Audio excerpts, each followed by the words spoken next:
How's everybody doing? I guess we're getting some new lights, and holy cow, these are bright, aren't they? My future is so bright. No. So today's talk, I wrote because I really need to learn it and listen to it, and it's about patience. Anybody have an issue with patience? Especially these days. Holy cow, I'm just returning. I was at a good friend's memorial over the weekend in Dallas. And in Dallas, everybody's slower. They're a lot slower. And I noticed it. I was very aware of it because we're like, go, go, go, go, go. You know, the tortoise and the hare. I think I'm the hare. I always used to say I was a type A personality, or maybe type A squared. So having to slow down is very interesting to me. But I was going to read one of the things. You know, we've heard the famous adage, patience is a virtue, haven't you? And I thought, well, why is it a virtue? And I thought, well, it's a virtue because it's something that's really important to adopt if you want to lead a good, happy life. So here's another quote that I have a bunch of quotes that I want to share today, and some ideas.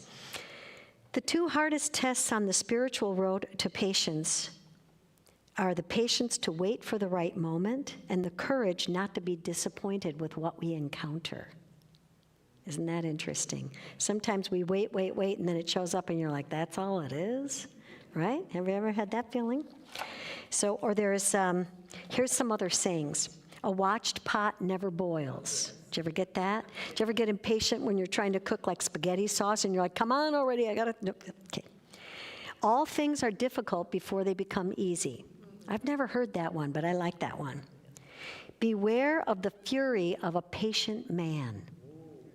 There you go. Or you could say, or a woman. True. Everything comes to he who waits. First things first. My mom used to say that all the time. She'd say, patience is a virtue, first things first. I'm like, what does that mean? What does that mean? Rome wasn't built in a day. We've all heard that one. So I listened to this guy on the radio the other day, and he was talking about, he was studying at Harvard. And there's a teacher from Harvard, and her name is Dr. Jennifer Roberts. And she had everyone in the class she's an art history teacher, and she had everyone in the class go to the museum. And they had to sit in front of a piece of artwork for 3 hours. It could be a sculpture or a painting, but they had to sit for 3 hours and examine it and not move. And the guy said that as he was doing it, he thought for sure he was halfway done, and it had at least been an hour and a half, and he looked at his watch, it had been 17 minutes. And I thought, boy, I bet I know how he feels, because I would probably be the same. I would be saying, come on, this has got to happen. And he said, eventually, what we're all trying to do is we're trying to I love his expression, we're trying to slow down the speed of reality. So I think about it all the time. I learn patience every time I drive here, because the driving, you never know what's going to happen. You never know how the traffic's going to be. Sometimes it'll take me 2 hours to get here, and sometimes it takes 40 minutes. It's just depending on how fast I go, of course. But also depending on the traffic, and you just kind of never know what happens. And it's also interesting in driving that do you ever notice when you let someone in, they're almost astonished that you let them in, like, God, thank you, here's my firstborn, thank you for letting me in the traffic, because we don't let each other in, we don't give each other a little space, or you're always flipping the person off. And a friend of mine is from New York, and she was saying, it's interesting when you're driving in traffic in New York, when the light turns green and you're about 5 cars behind, there's no traffic jam or anything. Everybody lays on their horn. And it isn't that they know that they're not going to go any faster by laying on their horn. It's just their way of having some control. So I thought, well, isn't that interesting? When we get impatient, we feel out of control. I thought, well, I never thought of that. So it's just an interesting that we learn as the society advances, that technology has made things so much faster. I know Reverend Kathy was in Europe, and she sent me a video, and she was on a train that was going 200 miles an hour. And I thought, Lordy, how fast are we going to go here? Now I know they have a new supersonic passenger plane. They haven't released it yet, but they're doing tests for it. And I know they had what was it called? The Concorde, I think? That was like the super fast. And I don't know if that flies and it's done. But still, there's another one that they've done. I just saw it on the news last week that they were talking about releasing it. It's like, we all have to go so fast, fast, fast, fast, fast. And it's interesting because no matter how fast we go, we're still impatient. Do you notice that? Like, did you ever have to wait for a cup of water to boil in a microwave? And you're like, 30 seconds and it's not, come on. And it's like 30 seconds. And I get impatient, like if I'm heating up my coffee. And so I was talking to a friend last night, and I said, oh, I'm going to have to think of some examples for patience. He goes, use your little cat as an example. And I go, oh, yes, I could use little Bo, because I had a little kitten. And I've had cats before, and they were very mild and sweet automatically. Little kittens, and they play real lightly. Not this dude. He was like, I'd be like, get up. I mean, one day I came in, and he was on the dining room table eyeballing the chandelier of how he could get up there. And I'm like, don't you even think about it. Boom, next thing you know, he's up there. Or different thing, you know, like I'd have to be like, patient. I go, well, I wasn't very patient with my cat most of the time. I'd be like, you know, Alvin and the Chickmunks, where he's always going, Alvin. I should have named my cat Alvin, because that's how he was all the time. I'd be like, what are you doing now? It's like, how'd you find that? Or, you know, he'd figure something out. Or next thing you know, my hair clips, or he's playing hockey with them down the hallway. I'm like, where'd you even find that thing? So we learned that in order to be incorporating patience in our life, we have to slow down. And most of us don't want to slow down. We're all trying to speed up, aren't we? We're all trying, we got to get this done. And remember, there's that misnomer of multitasking. There is no such thing as multitasking, even though I think I do it every day. They say that the more effort that you can dedicate to just paying attention to one thing at a time and leave the other stuff behind. Do you make to-do lists? I make to-do lists, and they're hilarious. I mean, it's like, I'm like, okay, that'll take me about 5 years to finish everything on this list. I mean, honestly, it's like, clean out the entire garage by next Saturday. It's like, no, that's not happening. But I make these big lists. And the funny thing about the lists is that when I make the lists, say the primary thing is on the number 1, 2, or 3, I start with like 5, 6, or 7, because I go, oh, those are the easy ones. I'll get those done first. And then I get sidetracked and I do all those. And then I'm like, oh, God, I didn't do 1, 2, and 3. Now I got to do that. Now I'm too tired. And it's like, oh, my. Did you ever do that? It's about learning patience and learning how to pace yourself. So to reconnect with patience, this guy had to sit in front of this painting for 3 hours. And he had to really examine it. And what this professor wanted folks to do is to pay attention that we never slow down. Like maybe, all right, I'm a real Jane Austen fan. Any Jane Austen fans out there? They say that like it throws you back to Victorian times, where the women sat there with needlepoint and drank tea and led boring lives, and the guys got to go out and do all the fun stuff. So it's that the patience that they had to do all those things, they developed this wonderful muscle. It's like developing a muscle that you would in a gym. But the deal is that it's an important element in terms of enjoying your life. Because if you're always going, and always doing, then you never take time to just rest and enjoy and be present. One example I had heard was about Martin Luther King, and I loved the quote. It was, I've got to find it. These are the notes I write on the way here, and this is the whole talk. But this is the one that I said, no, we're not going to go there, we're going to go here. But the Martin Luther King he had to be willing to just wait it out. Like he was willing to wait to see the changes. Or think of Nelson Mandela that was imprisoned. They had to wait to see the changes happen rather than being forceful and trying to make stuff happen. And a lot of times what I had to think about is like, gosh, a lot of times I'm trying to make stuff happen. And it's learning to sit back and really examine, just breathe and wait and be present. So I love this little saying, patience attracts happiness. It brings near that which is far. And I thought, well, how does it do that? And I thought, because you breathe, you take a second to just take a moment and be present in the moment. And sometimes we have to be willing to not have the answer or not know what we're going to do next, and being okay with it. So it doesn't mean it's not maybe not painful. It can be painful, sitting here waiting, you're waiting. When I was leaving for the airport, I got there early. I got there real early. I got there like an hour and a half before my flight was taking off. And there were a lot of folks that were there early as well. And I'd rather be early than late. I'd rather be sitting there waiting to get on the plane than, and there was a woman with a baby.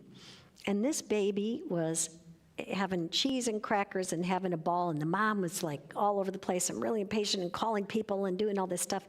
And this baby decided that rather than walking on the floor, he was going to climb across every person in the row of seats. And that's how he was going to, and he had cheesy hands. And he kept walking down, and I was like, oh gosh, here he comes. I'm not going to get cheese all over my clothes. So I picked him up, and I put him in. She goes, oh, you've got to be careful because you've got a cup of coffee there, and he really likes coffee. I'm like, he really likes coffee. So I set him down, pick up the coffee to move it and spill it all over myself. So I thought, well, isn't that interesting? Isn't that an interesting little dynamic of if I'd been patient and just let him scale and keep walking? And I thought, we sometimes have to allow things to evolve the way they're supposed to evolve. And I think the impatience sometimes is wanting to control everything and control the outcome and see how it's all going to be. And if I've learned anything, it's like, especially as you're job hunting, anybody been job hunting? No one's been job hunting. Well, I have been. And trust me, you learn patience. You learn patience because you just have to let things evolve as they're happening, just being in that space of not knowing what's going to happen. Anybody ever been in that space of not knowing what's going to happen? Sometimes you may get a diagnosis and you're waiting. Okay, what way do they want to go? Or sometimes you're waiting to get approval for a car loan or a home loan, or you're waiting to find the right house or whatever. There's a lot of people, I do prayer treatment work, and they're like, how do I wait? I'm like, you breathe. You just have to breathe, and you have to be in that spot and know that the moment that we're open and receptive. Remember, in spiritual mind teaching, it's about the law of causation, and it's a mental law and it's a spiritual law. It's about knowing that there is a law of cause and effect, but the cause is, and the effect that we're putting out there is being present to what it is that we desire. And sometimes our idea and God's idea is completely different. And it's not God out there, but it's God's idea, this God element around us, is what's going to guide us to the right thing way differently than maybe the direction we thought we were going to go.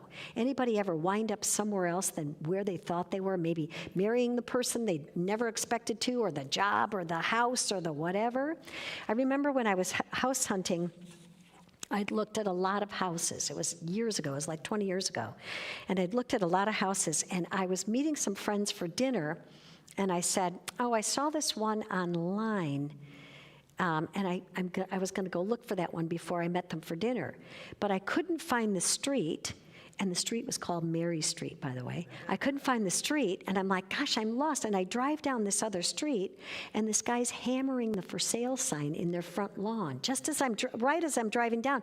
So I pull over, and I call my real estate agent. I said, you know what, there's this house. She goes, what's the address? I'm like, God, I don't even know. I go, it's 32 something. And she goes, okay. She goes, just go up, walk up there and talk to him. So I walk up, I start talking to them, and they go, well, we haven't put it on the market yet. It goes on tomorrow. And I'm like, well, would you mind if I saw it? And I literally stepped in the front door, and I'm like, this is the house. After looking at all these houses, and I totally, coincidence will have it, wound up on the wrong street. And I'm like, I didn't even ask them what the cost was. I mean, I didn't even know how much it was. And I'm like, oh gosh, I guess. She goes, well, what's it cost? I go, I didn't ask them. I'm like, I think that's kind of essential. So, and it was right in the right price range. So it worked out, but it's like, if I hadn't got sidetracked and couldn't find Mary Street, so now I'm at the corner of Maryland, which is even better. So I go, oh, it's the corner of Maryland and such. So it's, there we are. But it's about having patience to sift through all that stuff and be present, and to be present to it all. So we have everything so fast, we have to force ourselves to slow down, don't we sometimes? I don't know if you do, but I do. So Martin Luther King said he had to have the patience to wait out the oppressors and not resign himself to fate. Because some people are like, oh, this is fated. And he's like, no, I will not give in to that. What I will do is I will wait to see. Think of Gandhi when he went on his pilgrimage and he fasted and he was so into nonviolence. I mean, and there was violence going on all around him, and he had to be peaceful and stay in that spot where you can imagine the impulse would be like, oh, I want to really change this thing. Anybody ever feel like you're in a situation, you're like, I just want to change this, and you can't, so you have to like step back and say, okay, let go of the rope and just let it be, let it all be. So we have little control over our time. And a lot of times we don't have control over our time. So I think what we try to do, I myself in particular, we try to do as many things as possible to get it all done. And sometimes this teaching reminds us, it's really the let go and let God. It's really let go. And like even sometimes just sitting down to read a book. Or have you ever noticed when you go on a vacation, like the first day you're not so calm yet, because you're still in that mode. When we got to Dallas, it was go, go, go, go, go. We had to pick up the bags. We had to get here. We had to get to this Airbnb. We had to do all this stuff. Quick, quick, quick, quick, quick. Everything's fast, fast, fast. And I thought, what? In the moment, it makes sense, but then when you sit down, you're kind of exhausted then, right? Because if you're always constantly going, you're always going to be exhausted. So the poet Keats had a really interesting way of putting it, and he called it negative capability, or it's called creative waiting. That's what patience is, creative waiting, which is to stay in the space of not knowing and not having a solution. Anybody ever have a struggle with that? I have, where you sit there and go, I have no idea what's going to happen. So what do? Well, this teaching reminds us, you stay in that presence. You stay in that moment of feeling centered and knowing that there's a power that you're using that is available to you, that you can literally declare you're good and it will bring it about. But we have such a need sometimes to control the outcomes of everything that we say, oh, I don't want that to happen. So the world is conditioned to be hurry. So you have to force yourself to slow down and associate with the possibility of saying, you know what? I can be in this creative waiting space and not have to have a solution. And sometimes the not knowing is the perfect opportunity or the perfect petri dish for spirit to implant new ideas and new things. Whereas if we always think we have the solution, then there's never going to be the availability of all new ideas coming in. And sometimes all we need is a refresher. We need a new idea to teach us patience. So here's a couple ideas of how to create patience. First is embrace the power of stopping. Embrace the power of stopping. Think about that for a second. I don't know about you, but I'm pedal to the metal a lot of the times. And it's about letting go and just breathing and just being. Sometimes it's so difficult for me to sit down and even just read a book, because I'm like, I could be vacuuming, I could be working on that talk, I could be getting that stuff, sit down and read, you gotta read. And it's like, and then eventually you get into the mode of that stopping. Most accomplished bodies of work happen when you stop. There was a writer that I was reading about, an educator, and he said, the most successful and productive writers write a certain amount of time every day. So say you give yourself 90 minutes a day to write, or 90 minutes a day to knit, or 90 minutes a day to paint, or whatever it is. They say you do that time, and then when that time is up, you get up and you walk away. You get up and you stop. And you make yourself stop. So you train yourself, because think about it, the reason maybe we want to keep going is we think, I may never be that creative again. I may never have those juices flowing again to paint that painting, so I gotta finish it now. I gotta stay in the moment. But guess what? You don't have to. You stop and you train yourself. And guess what? It's like pushing the refresh button on your computer. It allows you the space for new things to come in, things that you may never have thought of if you didn't relax and rest. So it's embracing. The urge to keep going is your sign of impatience. The idea that, oh, I've got to keep doing this, that's a sign of impatience. So when you just become aware of it and say, oh, isn't this interesting? Look at how I'm behaving. So you have to walk away, and it will build that patience muscle, just like the gym. The next one is learn to do things one at a time. Remember, I was talking about my to-do list. If you do things one at a time, it allows you to give all of your attention to one thing. You know, I don't have children, but I did have a baby cat, and it was just like having a child. And you've got to spend all that time with that cat because you're training them and you're playing with them, and they want the attention. They're doing all this stuff, and then they go to sleep, and you go do your thing as well. But you've got to take time to be present to the things that are in front of you. And the moment we do that, we're learning that patience a little more. Yeah, you can't walk away. You can't do the next thing on your list until the first thing is done. Try that. That's a good experiment. We can try to make a to-do list and say, all right, I can't do that until I get everything else done.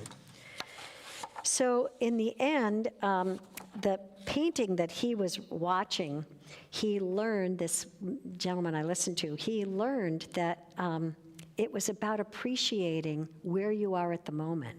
And sometimes I think we're so busy about the next step that we have to take that we're not present and therefore don't have that patience. So this teaching reminds us, meditating, staying mindful, staying aware of your present situation.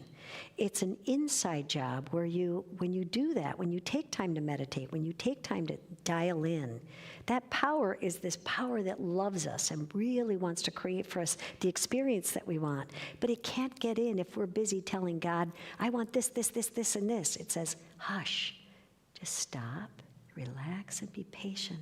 And let these new ideas flow in. And when they do, you'll live a more inspired life. And so it is. All righty. Okay. So this is the time of our sharing. And so I invite you to take your gift in the palms of your hand. And let's affirm together. Divine love consecrates my gift. It goes forth to heal, to bless, and to prosper all those who give and all those who receive. I rejoice in the sharing of my gift, and I release my gift with love, and so it is.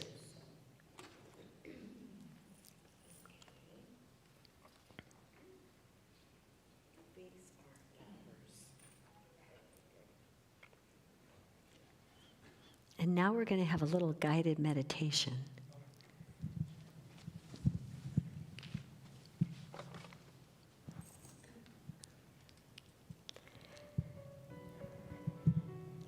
I'm going to sit.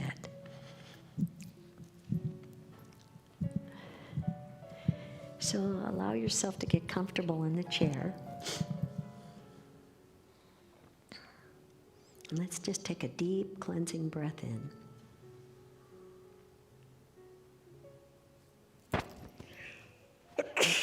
Pardon me.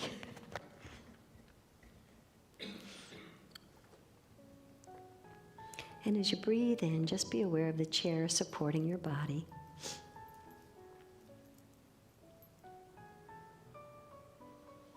Taking another deep breath in, and they call it box breathing, where you breathe in at the count of 4, hold it for 4,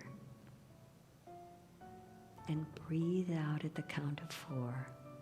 So let's try that again. Breathing in, 1, 2, 3, 4. Hold it. 1, 2, 3, 4. And release. 1, 2, 3, 4. We'll do one more. Breathing in, 1, 2, 3, 4. Hold. 1, 2, 3, 4. And release. 1, 2, 3, 4. And just be aware of the fabric that's touching your skin. Just be aware of the chair that's supporting you. Be aware of your feet that are on the ground. Just be aware of your breathing.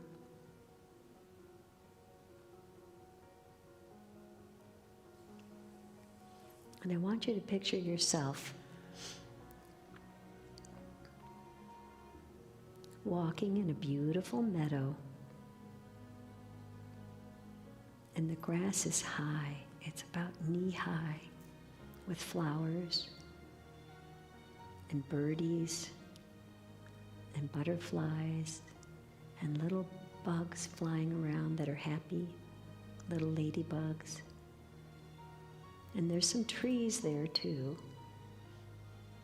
And as you're walking through this meadow, I want you to look down in your mind at your feet. And you can be barefoot or with shoes or sandals, but it's very comfortable. It's very soft ground. And you're very safe walking. And as you're walking towards this beautiful little forest. And there's a little path that goes kind of horizontally to you. And you cross over that path, and now you're in this forest. And the forest is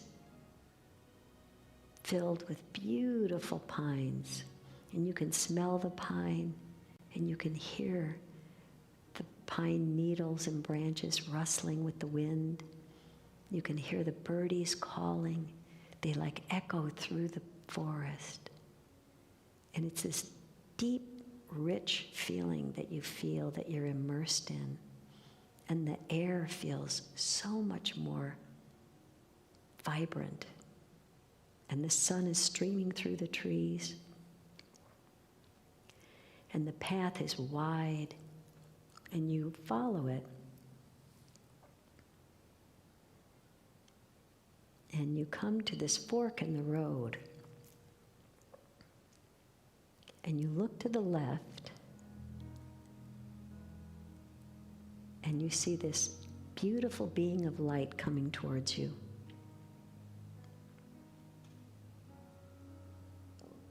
Slowly walking towards you.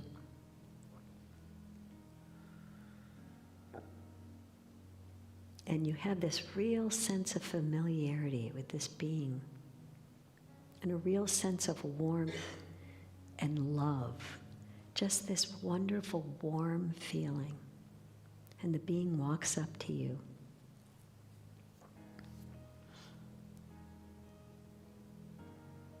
And you stroll with this person, arm in arm.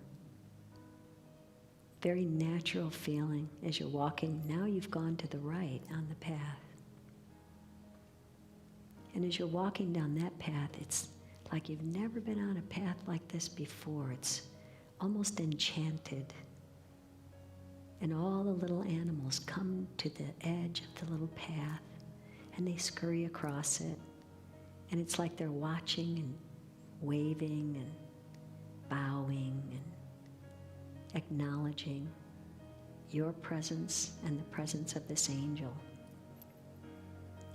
And it's such a light, effervescent feeling that you're feeling when you're with this spirit.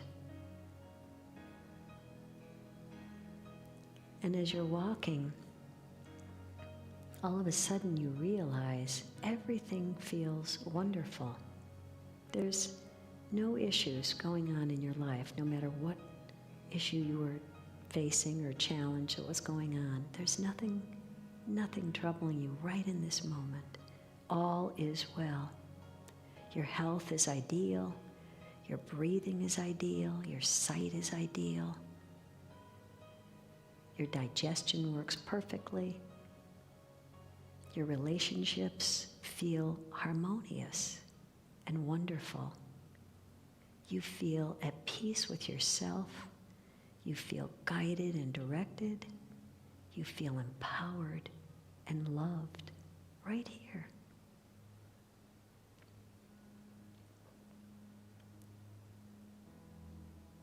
And just being with the Spirit, you can speak to it, but more importantly, you listen. You have the patience to have creative waiting, to listen to what the Spirit has to impart. So take a moment in the silence, and what does this Spirit have to share with you about you, the real you?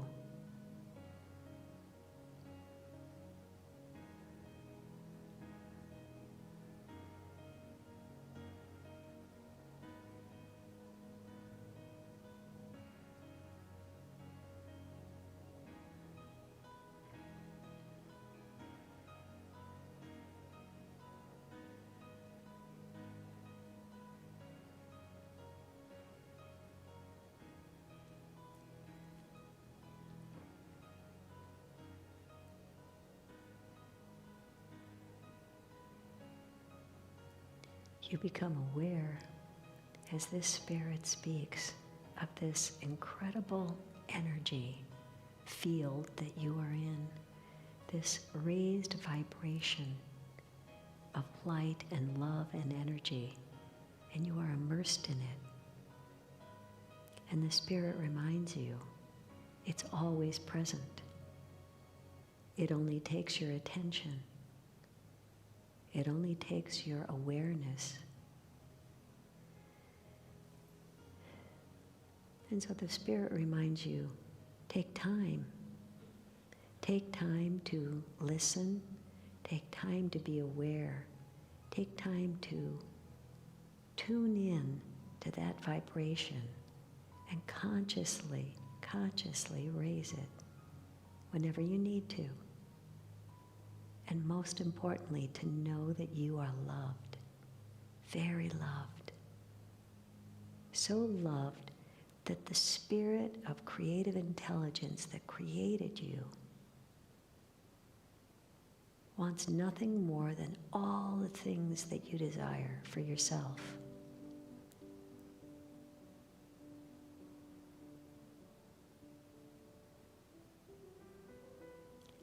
So as you turn, you realize that the path circled back around and is going to connect with the path from the left. So it was literally just a big circle. So as you circle back around, you walk out of this forest with a new awareness that not only are you loved, but the only thing that stops or blocks you is you. There's nothing out there that has more power than the Spirit that is within you. So you decide to take your foot off the brake and you decide to let things flow the way you want them to be, the way you know them to be, and the way this universal mind, this divine intelligence, desires it for you. So rounding the bend with your angel spirit, you bid farewell for now, and the Spirit reminds you they are always present. They are always available. And all you need to do is make yourself available to it, to this power within you that knows you and loves you and creates and wants only your highest and best. So you bid farewell, and as you're walking on the path back towards the meadow, the little squirrels and birdies and, oh look, there's a porcupine. They're all walking with you, very happy. And you feel kin to them. You feel one with this natural nature feeling of you. So as you leave and walk into the meadow, it feels just as effervescent as it did when you entered, but even more so. You have a new energy, a new vibrancy about you, a new awareness of your potential. And so you vow to have the patience to allow these great things to unfold. You vow to have this creative waiting and release the sense of trying to rush things to happen.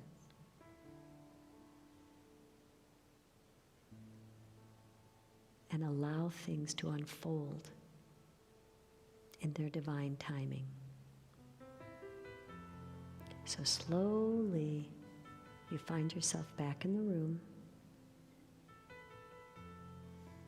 And if you feel moved to, put your left hand on your heart and put your right hand over your left hand. And just breathe in.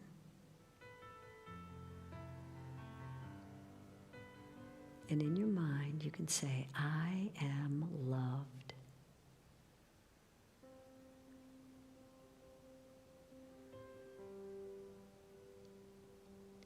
And with that awareness,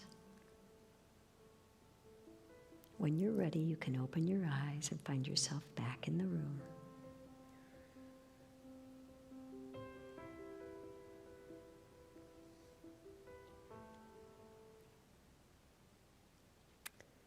Welcome back.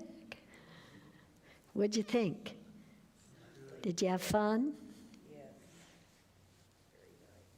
I was surprised a porcupine showed up, but there you go. I like porcupines. They're cute. They're actually really cute.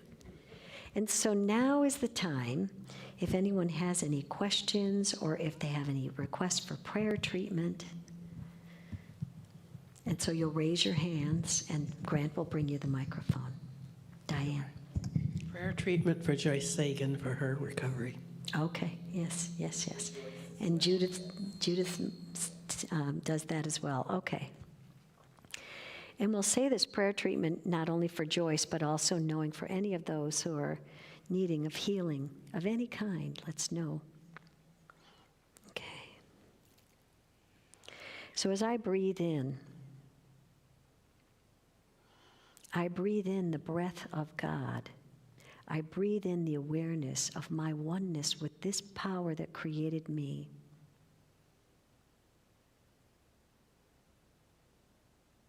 The God is I am in my mind. Knowing that this oneness guides, directs, and protects me every step of my way. We say this prayer for Joyce, for healing, and for all those who need healing of any kind, physical, mental, spiritual, financial, emotional. Right here and now, I declare that the body of God is my body, the mind of God is my mind, the well-being of God is my well-being. I am centered in the wholeness of spirit. I am aware of this light through my experiences, and I move out of my own way to allow the inspiration of doctors, the inspiration of whatever it is that helps me to get back on center with who I am and who I came here to be. I live a vibrant, healthy, zestful, exciting life. I am filled with the light of God. The healing power of God in this situation for Joyce is happening right here and now. I know that the inspiration happens, diagnoses are clear, and the healing body and presence of God is happening right here and now. I let go of all things that are stopping or blocking this good flowing through my body. I open up and know that this healing power is stronger than any condition I might be facing, than any situation I might know or become an expert at. I let go of all of my assumptions, and I say divine health is mine now and manifesting right now. And as I declare this word, I speak this word into the law of mind. And that law of mind is in action immediately, bringing about the divine results of perfect health in all aspects of my life. And so as I release this prayer, I do so in gratitude, thanking the awareness that I now have that God is in charge. God does the healing, and the doctors mend the wounds, but God does the healing. So I let God be God by means of me, by means of the doctors, by means of whatever it is that it takes to get me back into the right mind setting. And I allow that thought to evolve and happen right here and now. Thankfully, I let this go and declare it to be so, as we say, and so it is. So it is. Okay. Anybody else? We do have a couple from online, Okay. from Facebook. Wayne Okay. Baldwin wants to know how we can all practice oneness. And I'm so sorry. Say that again, please. Wayne Baldwin from Facebook, he Okay. wants to know how can we all practice oneness? What are some ways we could Ways to practice practice oneness. Well, I'll tell you, the very first and foremost thing is being one with yourself and accepting yourself, okay? So I think it always starts with the self. And so once we do that, and I know there's a lot of crazy things going on in the news. I went for like over a week not watching the news, and I turned on the news last night, and I almost started to cry because it got me so much like, oh my gosh, there's so much unrest going on, like what's happening? And I thought, you know what? And I just had a discussion with my sister this morning, and I said, but you know what? The only way that it stops, remember, everything is a vibration. Everything is energy. So where it starts with, we lift our own energy. You know your oneness with spirit. And as I'm saying it, I'm getting God bumps. So I know it's true that you lift your own consciousness to know your oneness with spirit. And the clearer we get about being one with that spirit and knowing that we can activate that, from there, think about it. It's infectious. It's infectious in a good way. That, you know, the moment that we're feeling one with someone, you can be mad at someone, but you're still one with them. You're still in harmony with them, with their divine spirit. Maybe not with their actions, maybe not with their activity. But the thing is it starts with self. Become one with that spirit. Know that that's who we are. And then everyone that you touch afterwards, you honor them. Remember, the word namaste means the God in me honors the God in you. It doesn't mean the God in me honors the bad behavior in you. It means I'm honoring the God in you. So the moment that we see that, instead of seeing the awfulness of society, things start to become more one, right? And we are one with everyone. I hope that helps, Wayne. Yeah, I And the hope next so too. one.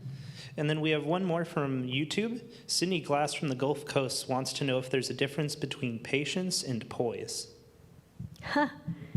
Yes, I think there is. I couldn't absolutely know it to be true, but think about patience as creative waiting. And poise could be the same. Poise could be being in wait, being in wait. But patience is an action. It sounds funny, it may be a painful action sometimes, but it's an action. It's waiting, not trying to find a solution. And poise could be the same thing. I don't know. I mean, anybody have a definition for poise? No? Okay, but it could be. But I think patience is an action where we learn to quit forcing things to happen. And in this day and age, we're all, if our microwave took 5 more seconds than we wanted it to, we're losing our minds, Or the copier. Think about when you're in a hurry and you're trying to make copies and stuff, you're like, come on already, come on. You're only making 50 copies a minute? I heard that they said if Amazon loaded 1 second slower, it would cost the company like $1.5 billion a year if it loaded 1 second slower. And I thought, wow, that's crazy when you think about that. But so patience, I think, is more of an action. Poise is a state of being. That's what it feels like to me. Anyone else? Hope that helped. Okay. We used to sing We Are the Light. I guess we're not going to sing anything, but have a wonderful day, everybody. I hope this was inspiring to you. I'm going to go practice my patience things, and we'll have to all work on it. So thank you so much for being here. Have a blessed day. Thank you.